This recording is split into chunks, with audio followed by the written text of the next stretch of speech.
Pasukan khusus Rusia merilis rekaman penghancuran tank Abrams kiriman Amerika Serikat di dekat Avdiivka, Donetsk. Video dirilis Telegram BTR 18 Maret 2024 dan viral di Telegram akun pro-Rusia. Tank Amerika dihancurkan dengan meledakkan amunisinya oleh drone Lancet, demikian keterangan videonya. Di arah Avdiivka, unit-unit kelompok pasukan Sens Rusia mengalahkan area konsentrasi prajurit dan perangkat keras angkatan bersenjata Ukraina di dekat Tonenkoye, Severnoye, dan Orlovka, Republik Rakyat Donetsk. Selain itu, 9 serangan balik kelompok penyerang Brigade Serangan Udara AEFU ke-24, ke-47, ke-53, Infanteri Bermotor ke-59, serangan ketiga, dan ke-78 dari AEFU berhasil dipukul mundur di dekat Leninskoye, Shumi, Novobahmutovka, Vodianoye, Berdichi, dan Pervomaiskoye, Donetsk Republik Rakyat. Kerugian musuh mencapai 380 tentara, 2 kendaraan tempur lapis baja, dan 10 kendaraan bermotor. Dalam peperangan kontra baterai, 1 sistem artileri M777 buatan Amerika Serikat, 2 senjata D-20, 1 howitzer M-Stabe, dan 2 howitzer D-30 dinetralkan.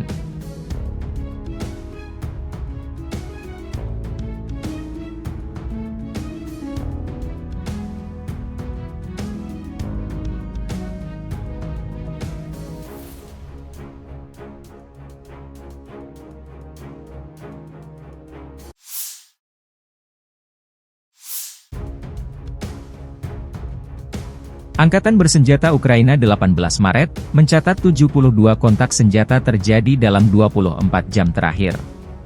Rusia meluncurkan 14 rudal dan 75 serangan udara, 95 serangan dari sistem salvo roket. Rusia menyerang Ukraina menggunakan 22 kendaraan udara tak berawak tipe Shahed. 17 dari drone penyerang ini dihancurkan sarana pertahanan udara Ukraina. Angkatan Udara Ukraina menyerang 6 daerah terkonsentrasinya personel, senjata, dan perlengkapan militer Rusia. Unit pasukan misil menimbulkan kerusakan pada titik kendali, 3 area konsentrasi personel, dan 1 alat pertahanan udara musuh. Staf Umum Angkatan Bersenjata Ukraina 18 Maret, melansir Rusia kehilangan total 431.550 tentara di Ukraina sejak awal invasi besar-besaran 24 Februari 2022. Jumlah ini termasuk 810 korban yang diderita pasukan Rusia dalam sehari terakhir. Menurut laporan tersebut, Rusia juga kehilangan 6.809 tank, 13.014 kendaraan tempur lapis baja, 14.141 kendaraan dan tangki bahan bakar, 10.668 sistem artileri, 1.017 sistem peluncuran roket ganda, 720 sistem pertahanan udara, 347 pesawat terbang, 325 helikopter, 8.308 drone, 26 kapal dan perahu, dan 1 kapal selam. Konflik Rusia-Ukraina memasuki tahun ketiga belum ada tanda-tanda perdamaian.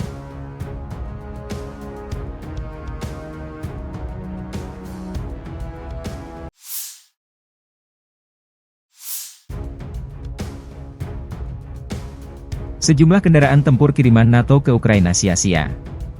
Militer Rusia memamerkan rekaman tank Leopard 2A6 dan 2 kendaraan tempur infanteri M2A2 Bradley Angkatan Bersenjata Ukraina dinonaktifkan di dekat pemukiman Stepovoy arah Avdiivka.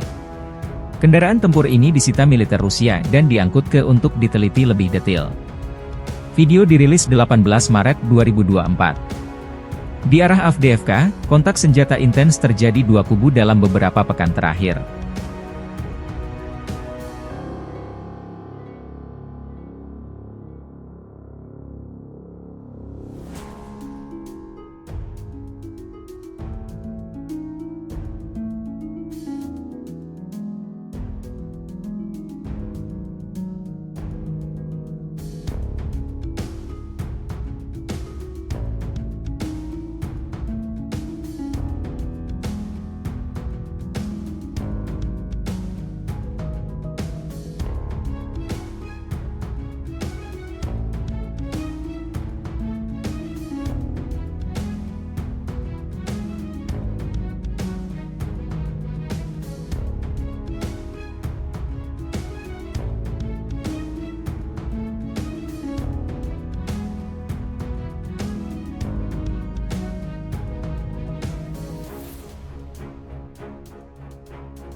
Tim pengintai Grup Selatan Rusia mengidentifikasi gudang lapangan angkatan bersenjata Ukraina. Koordinat dikirim ke tim artileri. Setelah itu gudang tersebut dihancurkan dengan satu tembakan tepat sasaran, demikian keterangan video relawan Timur Jauh Rusia, 18 Maret 2024. Relawan Timur Jauh Rusia juga merilis rekaman pasukan artileri Brigade ke-3968 AK dan kru mortir Storm 1 menghancurkan konsentrasi musuh di pemukiman. Novomihailovka.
Pesawat pembom Rusia Su-34 menyerang pos komando dan markas temporer Angkatan Bersenjata Ukraina di arah Donetsk Selatan.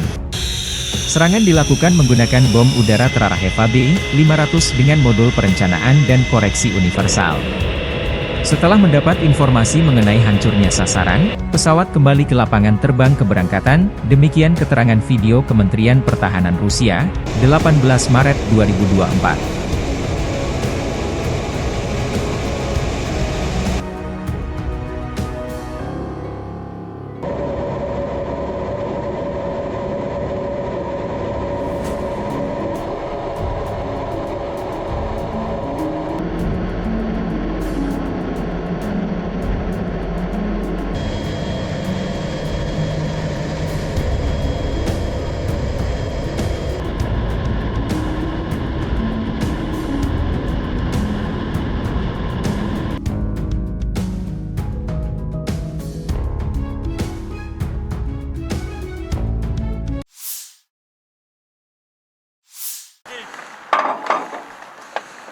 Artileri dari kelompok pasukan Barat, Rusia menghancurkan tim pengintai Ukraina di wilayah perbatasan Federasi Rusia. Awak artileri melindungi pos komando, kendaraan tempur lapis baja DRG Ukraina yang disamarkan, dan juga melakukan pertempuran kontra baterai dengan kru artileri dan mortir musuh sepanjang waktu. Serangan bertubi-tubi dipandu drone pengintai memastikan target dieliminir. Di arah Donetsk Selatan, unit kelompok pasukan Vostok, sebagai hasil dari tindakan ofensif yang berhasil, membebaskan desa Mirnoye.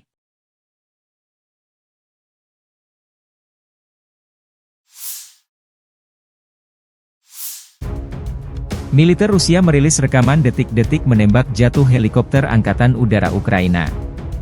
Di daerah pemukiman Lukashovka, wilayah Sumy, awak Manpatsverba unit kelompok pasukan yang meliputi perbatasan negara Federasi Rusia menembak jatuh helikopter Mi-8 Angkatan Udara Ukraina.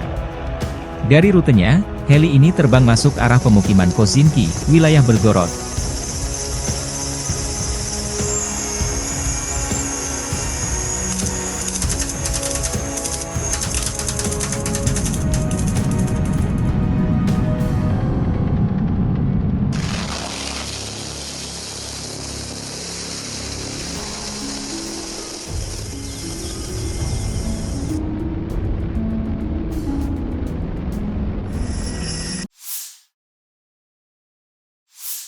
Дорогі українці, українки, підсумки цього дня та тижня. Передусім вдячність нашим воїнам. Саме час відзначити бойові підрозділи, які проявили себе найкраще. Куп'янський напрямок, 57-ма окрема мотопіхотна бригада імені кошового отамана Костя Гордієнка. Лиманський напрямок, 1-ша бригада оперативного призначення Національної гвардії імені гетьмана Петра Дорошенка, Буревій. Покровський напрямок, 55-та окрема артилерійська бригада Запорізька Січ. Оріхівський напрямок, 118-та окрема механізована бригада. та Придніпровський напрямок 35-та окрема бригада морської піхоти імені контрадмірала Михайла Остроградського та 123-я окрема бригада територіальної оборони. Дякую всім вам, воїни, за вашу силу, за ефективне знищення окупанта. Пишаюсь кожним нашим воїном, який здобуває результати для свого підрозділу, для побратимів, для всієї України. Хочу відзначити сьогодні також і всіх наших друзів у світі, які за цей тиждень допомогли, надали нам нові пакети підтримки, ухвалили нові рішення заради української сили. Сполучені Штати, дякую за пакет допомоги. Дуже важливо, щоб була відновлена стабільність у підтримці нашого захисту. Саме зараз і саме нашим українським захистом у цій війні вирішується, чи вдасться Путіну розширити зону руїн в Європі та світі. Зупинити його зараз найвигідніше для всіх. Данія. Дякую за черговий вже 16-й пакет оборонної допомоги, за артилерію, якої ми потребуємо. Німеччина. Дякую за щотижневі кроки для підтримки нашої країни та людей. Дякую усім державам, які приєднались до чеської ініціативи із закупівлі снарядів для України. Окремо я хочу відзначити Грецію за чітке розуміння загроз усім в Європі. Канада вдячна за приєднання до нашої коаліції дронів, і це зброя, яка довела свою надзвичайну ефективність. І в таких складних умовах війни недалекобійність нашої армії – це, очевидно, недалекоглядність деяких партнерів. Також я хочу сьогодні відзначити французьке лідерство в Європі. Ми цінуємо те, як президент Макрон напрацьовує стратегічну перспективу для Європи. Перспективу реальної, тривалої безпеки, яка можлива лише завдяки путінському програшу у цій війні. Ще одне. Цими днями російський диктатор імітує чергові вибори. Усім в світі зрозуміло, що цей діяч, як було вже часто в історії, просто захворів владою і робить усе, щоб правити довічно. Немає такого зла, яке він не скоїть, щоб подовжити особисту владу. Немає нікого в світі, хто був би застрахований від цього. Дякую кожній державі, кожному лідеру, усім міжнародним організаціям, які називають і називатимуть ці речі своїми іменами. Все, що Росія робить на окупованій території України, є злочином. За все, що зроблено російськими вбивцями у цій війні та заради путінської довічної влади, має бути справедлива відплата. Він боїться найбільше тільки одного – справедливості. Жодної легітимності у цієї імітації виборів немає та бути не може. Цей діяч має закінчити на лаві підсудних в Гаазі. Саме це ми маємо забезпечити усі в світі, хто цінує життя і порядність. Дякую усім, хто з Україною та в Україні. Слава усім, хто б'ється та працює заради нашої держави і людей. Слава Україні! Download Tribun X sekarang, menghadirkan lokal menjadi Indonesia.